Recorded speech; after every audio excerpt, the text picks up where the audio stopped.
yang sering ditakutin oleh generasi anak muda. Waduh, politik tuh terlalu mahal. Kira-kira gitu kan. Kos politiknya. Mas Teguh sebagai sosok muda juga boleh gak sih Mas di-share atau apa ya, kiat-kiat nih untuk anak-anak muda yang mau terjun ke dunia politik? Motivasinya lah. Saya tidak, tanda kutip, dulu itu katanya di Golkar Kabupaten Cirebon itu identik dengan eksklusivitas.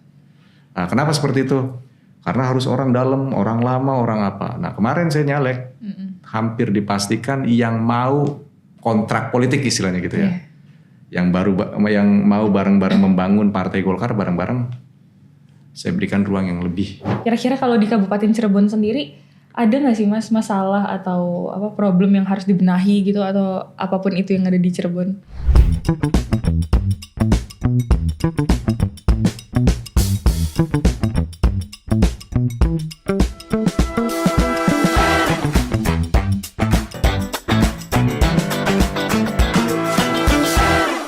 Selamat pagi Sobat Golkar 2024, kembali lagi nih dengan saya Farah Diba di Golkar 2024 Podcast. Nah kali ini tamu kita spesial, kader muda potensial Partai Golkar, beliau juga merupakan Ketua DPD Golkar Kabupaten Cirebon nih Sobat Golkar.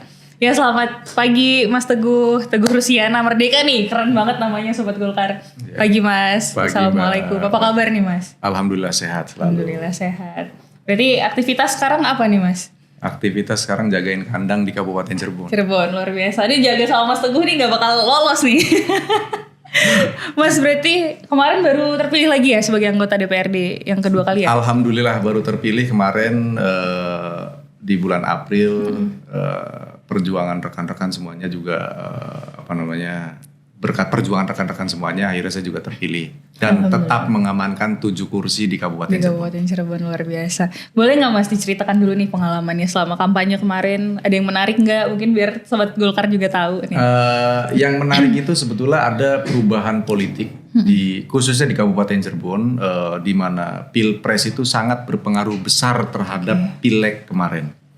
Kenapa berpengaruh besar? Karena memang notabene di Cirebon itu warnanya berbeda, tapi bisa bisa dirubah warnanya, tetapi ada kondisi-kondisi tertentu yang memang mereka bisa mempertahankan itu sendiri.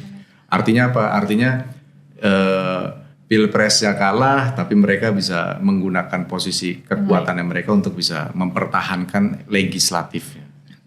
Luar biasa. Tapi berarti kalau secara pribadi Mas waktu kampanye pas nyalek kemarin itu ada hal apa gitu yang berkesan gitu Mas selama kampanye?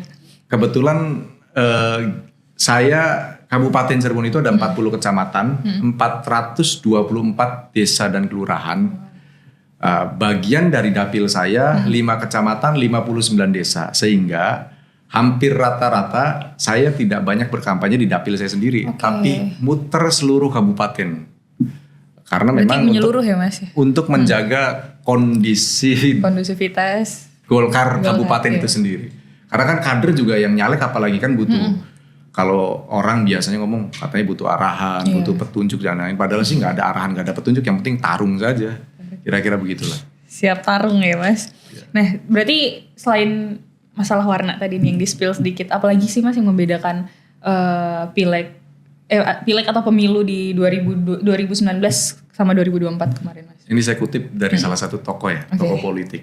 Jadi di salah satu podcast ternama bahwa memang ada perubahan mindset yang notabene dari 1.000 yang ditebar 30% akan masuk. Ini saya kutip dari pernyataan beliau. Faktanya di lapangan memang terjadi seperti itu juga. Tapi per kemarin 2024 di Kabupaten Cirebon hampir rata-rata tidak bisa menjadi jaminan itu sendiri. Jadi tergantung. Ujung-ujungnya adalah tergantung mapping. Yang paling penting adalah tergantung hoki orang itu sendiri. Hoki-hokian juga ya Mas? Ya betul. Karena memang mohon maaf sedikit genit lah biar agak ini juga. 10 rumah dari saya itu ada orang yang membagikan sebut saja amunisi serangan fajar kurang lebih nilainya 100 sampai 150 ribu. Itu pun akhirnya tidak berbentuk suara karena memang itu tim saya gitu. Nah, artinya apa? kalau diambil sampling beberapa orang pasti akan ada yang dapat seperti itu. Betul. Nah ini yang membuat pileg kemarin di 2024 beda dan ada perubahan sedikit. Menarik sih, dari kemarin saya ngobrol sama narasumber lain belum ada yang nge-spill nih masalah seperti ini Mas. Mungkin gak berani aja. Iya benar. Berarti memang kuat-kuatan ya Mas ya, kuat-kuatan tenaga, kuat-kuatan yang paling penting kuatan mental. Kekuatan mental. Karena bagi saya gini Mbak, saya kemarin melakukan canvassing tentunya kan. Canvassing, saya melihat bahwa Golkar kita bisa menjadi partai pemenang dengan catatan A, B, C, D, F gitu. Yeah. Nah ketika A, B, C, D, F-nya kita nggak lakuin ya sampai hari ini ya minimal kita bisa mempertahankan. Nah tapi di sisi yang lain itu bukan hanya materi sebetulnya. Yeah. Tapi persiapan diri kita sendiri. Persiapan diri kita itu bukan cuma dalam 1 bulan, 6 bulan ataupun 1 tahun. Emang harus dari awal persiapan diri. Nah kebanyakan di lokal, di levelan bawah itu hampir rata-rata ketika kita bersiap untuk maju itu adanya di deadline waktu. Misalnya pada saat mendekati DCS, pada saat DCT gitu. Sehingga bisa dikatakan cost politiknya paling tinggi. Nah itu yang akhirnya ada mindset ini pileg yang kemarin rusak karena uang gitu kira-kira sebetulnya. Saya kalau dikatakan alhamdulillah Mbak, yang penting bayar saksi aja ada. Iya saksi buat joget di akhir ya Mas. Iya. Karena saya ketua partai, ada kurang lebih 7.000 TPS yang harus disiapkan kader-kadernya. Kan kalau persiapan saksi itu bukan hanya pada saat hari saksi saja. Betul. Ada pembentukan, pelatihan, pada saat hari saksi juga, terus nanti ada juga tanda kutip pembubaran. Nah itu kan butuh perencanaan yang matang. Kira-kira. Harus siap semuanya sih Mas. Mas ngomong-ngomong soal background Mas Teguh ini, kan Mas Teguh lawyer ya awalnya ya? Iya. Iya kan. Nah kenapa akhirnya memilih terjun ke dunia politik Mas?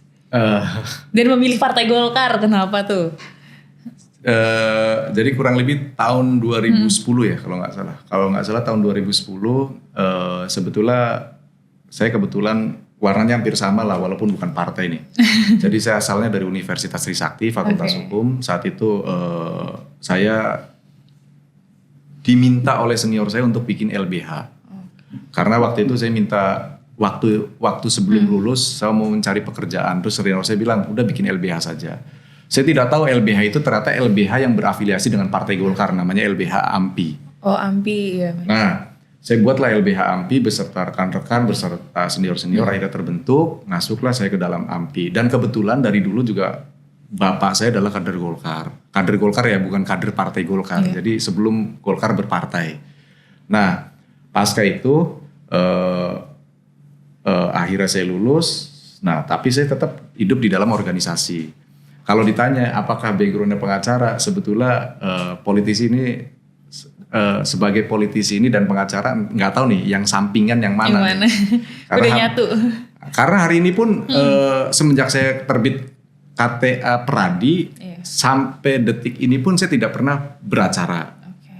Karena saya nggak pernah mau pegang yang ada di pengadilan lah beracara. Tapi kalau misalnya yang di belakang ya perdata dan yang lainnya saya bisa pegang gitu. Sehingga sampai hari ini pun saya nggak tahu apakah saya pernah bersidang ataupun apa, tapi KTA masih ada. Dan masih terdaftar di daerah Jakarta Selatan. Gitu. Karena kantor saya di sini Jakarta Selatan. Okay. Pengusaha juga Mas backgroundnya kebetulan. Usaha aja lah. Kalau pengusaha kayaknya kesannya levelnya lebih tinggi gitu. Usaha aja lah. Usaha apapun yang bisa kita usahain. Termasuk usahain anak orang lah. Akhirnya dapat anak orang dari Banten, istri saya. Luar biasa Mas Teguh. Boleh nanti kita share, tapi sangat personal itu Mas. Boleh diceritakan. Mas sambil ngopi dulu Mas, izin. Iya. Kita buka aja dulu deh sambil ngopi nyantai. Iya. Gak ngopi Mas? Kebetulan lagi mengganti. Oke. Salah sini kita nih. Gak apa-apa, aman, tenang aja Mbak. Biar lebih banyak. Siap. Lagi mengganti. Mas, kita lanjut ya. Tantangannya apa nih Mas setelah Mas Teguh kan juga sebagai ketua DPD Golkar Cirebon ya? Iya. Nah, apa sih Mas tantangan selama menjabat sebagai ketua DPD Golkar Cirebon? Aku izin sambil minum Mas. Siap, silakan Mbak. Kalau makan juga nggak apa-apa Mbak. Jadi sebetulnya banyak tantangan Mbak. Kebetulan hari ini juga kan saya juga sebagai pimpinan DPRD. Jadi memang dari awal ketika saya berorganisasi, saya selalu hitoh dengan tataran tahapan organisasi itu sendiri. Misalnya ketika waktunya untuk DPRD saya wajibkan untuk DPRD. Ketika waktunya untuk keluarga saya untuk keluarga, dan ketika waktunya organisasi untuk organisasi. Nah, kendala di lapangan hari ini Golkar khususnya di Kabupaten Cirebon itu Golkar nggak pernah menang pasca reformasi. Pasca reformasi itu tidak pernah menang dan selalu yang menang partai lain. Kira-kira begitu. Padahal Golkar partai besar dan satu-satunya sekretariatan terbesar di Kabupaten Cirebon adalah sekretariatan Golkar. Kenapa seperti itu? Karena menurut saya ketika sebelum menjadi ketua partai sebelum saya adalah Pak Dev Laksono. Nah, ketika sebelum Pak Dev, Pak Ason namanya, almarhum Pak Ason itu wakil bupati, beliau juga sama. Saya sempat berdiskusi, saya nggak bisa narik sampai ke belakangnya, karena mungkin jauh umurnya. Jadi dua orang itu saya sempat berdiskusi, poinnya adalah harus ada perubahan yang secara signifikan di Kabupaten Cirebon, khususnya kader Golkar, yaitu perubahan mindset dan perubahan pergerakan, kira-kira seperti itu. Karena setiap bergerak pasti akan ketahuan oleh musuh. Setiap bergerak akan ketahuan oleh musuh. Nah, ketika saya menjadi ketua partai, saya meminta kepada 40 kecamatan ini untuk siap nggak untuk kita mereformasi sistem yang ada, tidak melanggar aturan itu sendiri. Jadi mereka siap, akhirnya ya udah, saya tidak, tanda kutip, dulu itu katanya di Golkar Kabupaten Cirebon itu identik dengan eksklusivitas. Nah, kenapa seperti itu? Karena harus orang dalam, orang lama, orang apa. Nah, kemarin saya nyalek, hampir dipastikan yang mau kontrak politik istilahnya gitu ya. Yang mau bareng-bareng membangun partai Golkar bareng-bareng, saya berikan ruang yang terlebih itu. Bahkan ada salah satu orang PNS, perawat, ketika beliau menyampaikan saya ingin berkontribusi menyalurkan aspirasi tentang keperawatan atau tentang kesehatan, boleh nggak? Saya bilang kayak gitu. Kalau misal beliau nanya sama saya boleh nggak? Boleh saja. Kalau bagian dari kami, mungkin kami nggak ada unsur dari perawat. Kalau boleh Mbak ikut aja ke kami. Akhirnya beliau ngundurin diri, nyalek. Jadi memang butuh didengar ya Mas orang-orang itu. Sebetulnya intinya butuh didengar. Apa yang dilakukan yang kemarin-kemarin bukan berarti tidak ada, tapi harus tetap dilakukan secara berjangka dan terus menerus. Ini kan yang sering terjadi di kader daerah itu, yang sering terjadi ya. Yang sering terjadi itu merasa bahwa yang paling punya banyak pengalaman, yang paling bisa menangani itu semua. Padahal kita butuh kolaborasi semuanya. Karena setiap zaman itu pasti ada masanya, setiap masa itu ada zamannya. Tergantung orangnya dan strategi yang dijalankan ini. Berarti Mas Teguh luar biasa nih saat ini setelah membantu Golkar Cirebon. Bukan membantu Mbak, lebih tepatnya Golkar Cirebon mau bekerja sama bareng-bareng kader-kadernya. Jadi tidak ada pimpinan, tidak ada ketua, tidak ada sekretaris, tidak ada bendahara kalau tidak ada anggota. Kira-kira begitulah. Hari ini saya apresiasi kepada kader Golkar Kabupaten Cirebon. Tinggal tambah semangat lagi. Kedepannya untuk menghadapi pilkada tentunya. Lagi kita panasin dulu. Mas, tadi kita udah ngomong terkait DPD Golkar. Sekarang saya ingin tahu nih Mas, kira-kira kalau di Kabupaten Cirebon sendiri ada nggak sih Mas masalah atau problem yang harus dibenahi gitu, atau apapun itu yang ada di Cirebon? Isu apa gitu yang harus Saya bingung Mbak, karena mungkin saking banyaknya masalah. Saya bingung harus mulai dari mana. Gini, kira-kira Cirebon itu kurang lebih 1000 km persegi luasnya. Ada garis pantai itu 72 km. Nah, Cirebon itu kabupaten, di tengah-tengahnya ada kota. Jadi ada istilah Cirebon Timur, Cirebon wilayah timur, Cirebon wilayah utara, Cirebon wilayah barat, Cirebon wilayah selatan. Itu berbeda-beda potensinya. Cirebon wilayah timur itu sekarang wilayah kawasan industri. Hampir rata-rata terbangun pabrik semua. Cirebon wilayah barat ada beberapa pabrik rotan dan yang lainnya. Tapi ada juga sawah dan yang lainnya. Cirebon wilayah selatan, kalau Mbak pernah ke Kuningan, nah itu daerah situ. Itu daerah perkebunan. Iya. Kalau Mbak tahu produk lokal namanya mangga gincu, banyak kan di situ. Cirebon wilayah utara yang punya garis pantai termasuk daerah timur, itu wilayah perikanan dan kelautan. Bayangkan kalau itu bisa dieksploitasi lebih dalam lagi potensinya, mungkin angka BPS yang sekarang menunjukkan kurang lebih 11% angka pengangguran akan jauh lebih berkurang. Dan mungkin angka BPS yang menunjukkan angka 11% kemiskinan akan jauh lebih berkurang ketika itu bisa dioptimalkan. Jadi kalau ditanya permasalahan apa, saking banyaknya saya bingung. Jalan saja berlubang, searching aja di Google. Ribuan jalan berlubang. Sampah tidak selesai-selesai. PAD dengan potensi yang besar hanya kecil. Belum lagi potensi-potensi anak muda yang notabene lebih dari, menurut Undang-Undang Kepemudaan ya, lebih dari 600.000 orang yang terdaftar menjadi undang-undang, yang terdaftar sebagai pemuda menurut undang-undang. Tapi kalau menurut yang lain kan bisa umur berapapun menganggap muda lah, karena masih suka bergaya muda gitu kan. Fix Bupati Cirebon ini Mas. Udah konkret nih permasalahan dan solusinya nih Mas. Mas, kita beralih, tunggu sebentar, saya masih banyak nih yang ingin dibahas tentang Cirebon, tapi kita pengen balik lagi ke Pilpres Mas. Kemarin sempat di TKD ya Mas? Ya kebetulan saya ditunjuk oleh partai koalisi menjadi ketuanya. Ketua TKD. Ketua TKD Prabowo Gibran. Oke, mantap Mas. Ngomong-ngomong soal TKD kemarin, gimana sih Mas potensi atau apa ya? Selama Pilpres kemarin gimana tuh Mas? Kampanye menghadapi masa-masa Prabowo Gibran. Makanya tadi Mbak nanya, kampanye saya sebagai anggota legislatif seperti apa? Saya hampir bisa dikatakan bisa dihitung jari. Karena saya lebih konsentrasi ke pemenangan partai, termasuk pemenangan pasangan Prabowo Gibran itu sendiri. Setiap kali kami rapat TKD, mau di Jawa Barat, mau dimanapun, selalu Kabupaten Cirebon dianggapnya zona merah. Dan selalu dianggapnya susah untuk menang, karena memang mungkin bisa di browsing di sana adalah basisnya salah satu partai yang notabene ada di pasangan yang lain.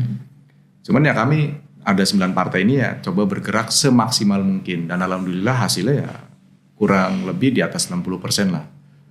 Pada tanggal 1 April terakhir kami melakukan survei, kita optimis dapat kurang lebih 45%. Faktanya ada tambahan, mungkin kekuasaan Tuhan itu lebih dari 20%. Jadi dari hasil survei lebih dari 20%. Di luar ini ya Mas, luar ekspektasi. Di luar prediksi dan yang lainnya. Ya kami hanya kampanyenya ya kampanye santuy, kalau kata Mas Gibran kan kampanye ya santai-santai saja, tidak bisa menanggapi hal-hal yang itu. Tapi padahal dinamika di bawah sangat kencang sekali, dan bahkan boleh saya katakan pasangan presiden selain Prabowo Gibran itu hampir selama Pilpres itu bisa 6 kali sampai 8 kali di total. Prabowo Gibran hanya Mas Gibran 2 hari kurang lebih di kabupaten 3 titik saja.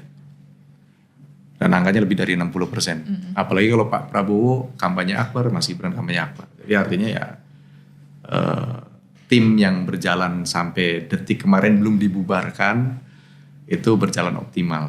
Tentu juga berkat masyarakat menilai Prabowo Gibran yang pas untuk memimpin itu. Ya mudah-mudahan nanti timnya bisa diaktifkan kembali lagi. Untuk di November. Untuk di November, ngomong-ngomong November nih Mas, gimana Mas peta pilkada di Cirebon? Kemarin udah deklarasi 3 partai ya Mas? Ya. Gimana tuh Mas? Coba. Saya penasaran ini. Nafasnya dari situ Mbak. Nafasnya dari pemenangan Prabowo Gibran. Kebetulan Gerindra, Golkar dan Demokrat partai pengusung Prabowo yang parlemen. Ada beberapa yang tidak dapat kursi, tapi karena bukan dalam konteks apapun, tapi karena sudah terbangun kinerja bersama kemarin, akhirnya secara instan kami juga sebetulnya bukan secara instan. Jadi Pilpres itu bukan hanya ngomongin Pilpres kemarin kita. Jadi Pilpres itu salah satunya menyiapkan juga persiapan pilkada. Sehingga ketika 1 hari sebelum deklarasi, kita tinggal ngomong siap semua digelar. Jadi artinya platformnya sudah setahun yang lalu pada saat Pilpres bahwa kita mau di Kabupaten Cirebon itu butuh yang seperti apa dan kayak apa gitu loh. Terus penanganannya seperti apa juga. Nah hari ini ya 3 partai ini berkomitmen untuk menjadi garda terdepan yang pertama berkoalisi di Kabupaten Cirebon. Ada apa? Golkar, Gerindra dan Demokrat. Ya. Makanya biru nih udah kode dia ini sekarang. Ya. Udah kode nih Mas Teguh. Jadi ini alumni lah, Trisaktinya. Oke. Konkret tapi ya Mas, maju pilkada ya? Harus dong, Cirebon butuh sosok seperti Mas Teguh ini. Insya Allah. Yang pasti saya sedang berikhtiar. Ya manusia itu hanya bisa melakukan 2 hal. Ketika keinginannya ingin terwujud. Yang pertama itu doa, yang kedua itu usaha. Ketika keinginannya tidak terwujud, antara ikhtiar dan doanya ada yang kurang. Jadi dua-duanya hari ini saya lakukan semaksimal mungkin supaya sesuai dengan harapan. Amin, amin. Kita doakan juga nih Sobat Golkar yang lain pasti juga mendoakan agar kader-kader muda potensial juga seperti Mas Teguh terus terus melejit lah, terus terbang. Mas, pertanyaan terakhir nih Mas, yang serius-serius. Mas Teguh sebagai sosok muda juga boleh nggak sih Mas di-share atau kiat-kiat nih untuk anak-anak muda yang mau terjun ke dunia politik? Motivasinya lah. Biar kita sukses kayak Mas Teguh juga ini. Prinsipnya begini Mbak. Jadi kadang-kadang ada orang berpikir gini. Ini tinggal disambungin saja maknanya terserah ya. Iya. Saya nggak mau mengarahkan soalnya nanti disangka promosi ke Golkar lagi. Prinsipnya begini. Kalau di dalam berpolitik katanya kalau tidak membunuh harus membunuh. Oke. Kalau tidak membunuh harus. Kalau tidak dibunuh kira-kira gitu. Padahal lupa lagi. Di dalam politik juga ada orang yang tidak pernah akan ada orang yang mati dalam politik pasti akan hidup terus. Artinya apa? Artinya tidak ada politik yang kejam sebetulnya. Tinggal persiapan saja reinkarnasi. Itu yang pertama. Yang kedua, yang sering ditakutin oleh generasi anak muda. Waduh, politik tuh terlalu mahal. Kira-kira gitu kan? Kos politiknya. Yang mahal tuh sebenarnya money politik, bukan kos politik. Sebetulnya kos politik anak muda apalagi di Jakarta. Wong pacaran aja setiap malam minggu sekarang habis 2 juta kok. Coba tes aja hitungan ayo. Dikumpulin udah bisa nyalek. Dikumpulin ngopi bareng. Iya betul. Bisa nyerap aspirasi, bisa nyalek. Iya kan? Kira-kira gitu. Tinggal mental atau intuisinya yang bermain. Yang ketiga itu yang paling penting Mbak sebetulnya menurut saya. Menurut saya itu mentality. Mentality orang itu harus termasuk anak muda ya harus bisa terbangun mau jadi apa karena orang yang punya uang banyak belum tentu jadi. Orang yang pintar pun yang punya kekuasaan belum tentu jadi juga. Artinya apa? Ya itu balik lagi ke mental. H-1 Mbak sebelum saya pileg. Dari 1.000 orang 1.200 menyatakan saya gagal. H-1. Kenapa bilang begitu? Karena dianggap mungkin survei tes di bawah nggak muncul. Nggak muncul nama saya. Yang disurvei itu kan namanya sampel. Kan pasti ada margin errornya. Ya misalnya yang disurvei mbak yang gak kenal saya. Ya pasti gak tahu lah. Kalau yang disurvei paman saya punya anak 10. Iya. Ini punya anak berapa, itu kan yang gak ketahuan. Nah hal-hal yang seperti itu yang akhirnya menjadi mentality kita harus kebangun. Yang keempat saya ngomong sesuai dengan nomor partai Mbak. Oke, Partai Golkar nomor 4 gimana Mas? Yang keempat Mbak, paling penting tuh bagi anak muda kalau udah jatuh jangan tidur terus. Bangun lagi. Kenapa saya bilang seperti ini? Saya pun sebetulnya orang melihatnya pada saat 2019 1 kali nyalek jadi. Langsung jadi pimpinan partai, langsung jadi pimpinan DPRD. Padahal saya berproses dari tadi 2009 atau 2010 di Jakarta. Terus akhirnya saya juga, bukan cuma di Jakarta. Waktu itu karena ketua umum AMPI-nya namanya Dev Akbar Savikarno, Dev Laksono. Beliau ngomong, Gue, saya ini aslinya orang Cirebon. Iya. Nanti 2014 kemungkinan besar saya nyalek di sana. Oh ya udah Mas, ya udah ikut berjuang dengan Mas Dev. Iya. Artinya apa? Artinya saya sudah turun dari zaman 2010 turun ke Cirebon. Walaupun aktivitasnya di Jakarta semua. Artinya apa? Dari 4 poin itu sebetulnya ya yang paling penting ya persiapan mental generasi muda ini ya jangan jadi anak mama lah. Kira-kira begitu. Sobat Golkar, dengar kata Mas Teguh. Ntar hashtagnya dengar kata Mas Teguh ya. Iya, jangan jadi anak mama. Dikit-dikit pa, ma, wah. Atau yang lebih sering sekarang gini. Saya lebih senang nyebut gini. Wah, gampang mau masuk Golkar misalnya. Saya udah kenal langsung ketua umumnya. Iya. Hal yang begitu harus dikesampingkan. Nasib orang itu yang bisa merubah dirinya sendiri, bukan orang lain. Jadi walaupun kita dekat dengan petinggi, tapi kita juga harus perform juga. Jangan sampai misalnya saya anaknya siapa gitu. Cuman gara-gara anaknya siapa saya diem aja tidur aja. Aduh, sayang. Kita kan mau 2045 katanya generasi emas, Indonesia emas. Mas, kalau saya kan di sana udah emas. Konkret nih udah calon bupati Mas, bismillah. Mas Teguh maksudnya kalau bisa dipanggil. Nggak gampang di sini kok. Mas, udah yang serius-serius nih, sekarang kita sedikit nyantai. Ini ada 7 pertanyaan jawab cepat Mas. Ini tim kreatif yang bikin nih luar biasa. Yang pertama, empal gentong atau nasi jamblang? Empal gentong. Kenapa tuh Mas? Ada kuah. Ada kuah, oke. Jadi lebih suka yang berkuah ya kalau makanan ya Mas? Lebih suka yang berkuah. Karena biar nggak banyak minum. Minum kuah dong. Tahu gejrot atau docang? Gejrot. Ya. Karena berkuah aja karena bukan. ada. Jadi tahu gejrot asli dari wilayah saya. Apa tuh? Dari kecamatan saya. Oke. Jadi asli produk lokal dari kecamatan nenek saya. Kecamatannya mana tuh Mas? Udah disebutin nggak? Kecamatan Ciledug. Oke. Desa. Luar biasa. Es cuing atau es kopior Mas? Kopior. Karena ada kelapa mudanya. Iya. Saya suka yang muda-muda soalnya. Luar biasa. Gunung atau pantai Mas? Nah karena saya nggak suka berenang, mendingan gunung. Tapi udah sering mendaki Tapi saya juga nggak suka dingin mbak. Oh. Makanya sih di antara gunung dan pantai. Di tengah-tengah aja jalan darat, jalan biasa ya Mas. Perikanan atau pertanian Mas? Saya lebih suka pertanian. Karena saya dilahirkan dari petani. Luar biasa nih Mas. Gitu. Pengacara atau politisi? Pengusaha. Gak jawaban dong. Karena kalau jadi pengusaha bisa jadi pengacara dan bisa jadi politisi. Bisa ketiganya benar. Ketiganya. Luar biasa. Yang terakhir Mas, eksekutif atau legislatif? Eksekutif hari ini. Bismillah. Sobat Golkar, Mas Teguh terima kasih banyak atas diskusinya. Satu Mbak, Apa tuh?